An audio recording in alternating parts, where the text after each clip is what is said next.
요 얼마 전에 7월 24일이죠.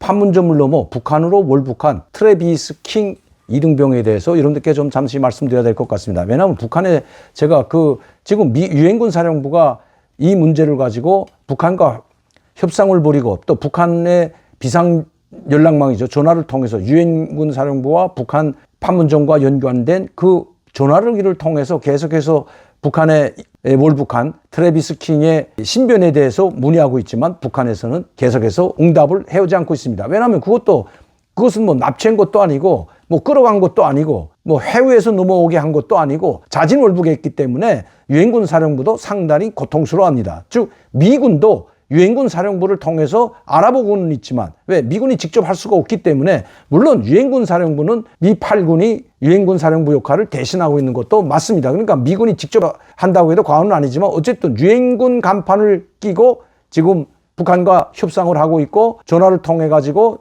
대화를 주고받고 있지만 트래비스 킹 이병의 신변에 대해서 지금 잘 있는지 아니면 앓고 있는지 죽었는지 살았는지 전혀 모르고 있다고 합니다. 제가 좀 알려드리려고 합니다. 왜냐하면 이 판문점에 넘어간 이후부터 이미 군 관할에서 벗어났기 때문입니다. 북한이 이 판문점을 넘어온 트래비스 킹을 이등병을 이 판문점 근처에 있는 뭐 인민군 부대의 보안사령부, 이 보위부에 가져다 놓고 조사를 하는 것이 아니기 때문입니다. 그것도 우리 한국군 병사도 아니고 미군 병사이기 때문에 북한에서도 심중히 할 수밖에 없기 때문입니다. 그러면 이들은 어디에 갔을까요? 이미 월북한 순간에 거기서 1차 조사를 마치고 그날로 바로 평양으로 압송이 됩니다. 어떤 일이 벌어질지 모르기 때문에 평양으로 압송돼서 평양시가 아닌 평양시 주변에 있는 통일전선사업부 초대소나 아니면 인민무력부 보위사령부 초대소에서 조사를 받게 된다는 겁니다. 제가 있을 때도 그랬습니다. 미군 병사가 넘어간 것이 이번이 처음이 아니기 때문입니다. 1962년대에도 넘어간 적이 있었고 또 1965년대에도 일부 미군 병사들이 판문점에서 근무하다가 호기심에 끌려 북한으로 월북했다가 돌아오지 못한 사건이 있었죠. 그 유명한 제키스 찰스 그 일병에 대한 소설과 같은 이야기가 있습니다. 62년대 북한으로 월북했지만 결국 북한의 선전독으로 이용당하고 또 아들까지도 인민군 부대의 장교로 근무하면서 선전독으로 이용당해 왔습니다. 그러면 거기서 자진으로 그렇게 활동을 했을까요? 결코 아닙니다. 하지 않으면 살아남을 수가 없기 때문에 김정은 약간 비판만 하고 북한에 대한 비판만 해도 반역자, 정치범으로 몰리고 있는 판에 아무리 미국 사람이라고 해도 이미 북한 땅에 들어온 이상은 북한에서 시키는 대로 하지 않으면 죽을 수밖에 없기 때문입니다. 여러분들도 아마 잘 아시겠지만 대학생 관광객으로 갔다가 죽음 직전에 돌아와서 미국에 와서 한 달 만에 사망한 원비어 여러분 아마 잘 기억하실 겁니다. 미국인이라고 관대하지 않는다는 겁니다. 자, 자기들의 입맛에 맞지 않고 자기들의 선전독으로 활동하지 않으면 병으로 죽었다고 해도 과언이 누가 찾을 수도 없기 때문에 누가 물어볼 수도 없는 거죠. 만날 수도 없고 이미 북한에 간 이상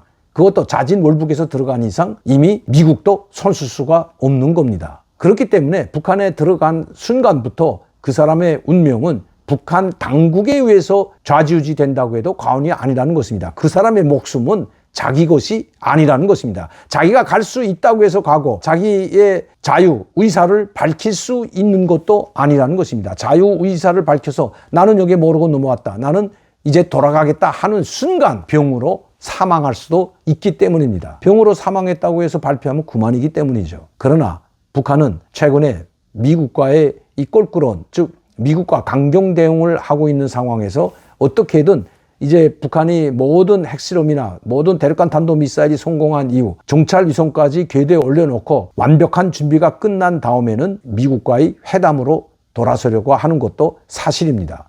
회담으로 돌아서지 않을 수가 없기 때문에 북한 상황이 아무리 러시아와 중국이 혈맹으로서 도와준다고 해도 국제사회로 나오지 않는다면 또 유엔 제재가 풀리지 않는다면 북한은 계속해서 지금처럼 살 수가 없기 때문입니다.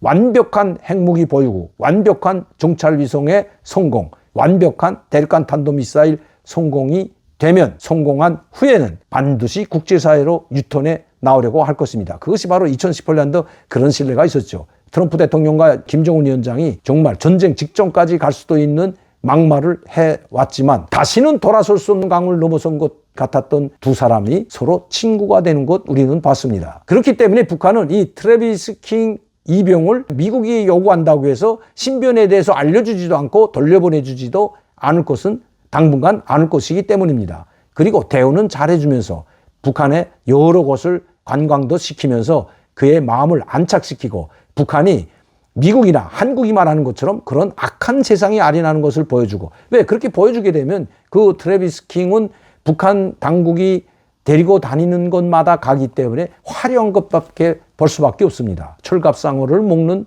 북한 주민들, 미국과 똑같은 햄버거를 먹는 북한 주민들, 닭고기가 넘쳐나고 소고기, 돼지고기가 넘쳐나는 북한 주민들을 보게 되면 트래비스 킹은 북한의 속사를 모르기 때문에 그것을 당분간은 믿을 수밖에 없고 살기 좋은 나라로 착각할 수도 있기 때문입니다. 그렇기 때문에 북한이 강요하지 않더라도 트래비스 킹 이병을 조종할 수가 있다는 거죠. 유엔군과 판문점에 나와 있는 북한 정전협정 수석 대표 사이의 연계는 전화 통화를 해서는 아무것도 얻을 수 없다는 겁니다. 왜? 그 수석 대표 자체가 지금 트래비스 킹이 어떤 상황에 있고 어디에 있는지 전혀 모르고 있기 때문이죠.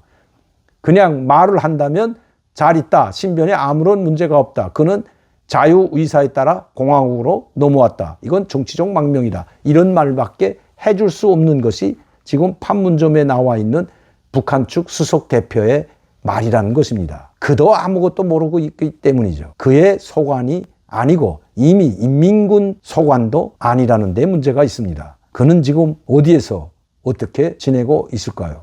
평양시 군교에 있는 특각, 즉 초대소에서 인민군 초대소가 됐던, 통일전선사업부 초대소가 됐던, 우리말로 하면 아주 김정은의 특각은 아니지만 그런 부류가 가는 초대소가 있습니다. 그 초대소에서 아마 잘 지내고 있을 겁니다. 그리고 조만간 북한이 기자회견을 할 수도 있다는 것이 북한에서 온 소식입니다. 오늘도 강민도TV 자주선을 시청해 주신 여러분들께 진심으로 감사를 드립니다. 저는 내일 이 시간에 다시 뵙겠습니다. 감사합니다.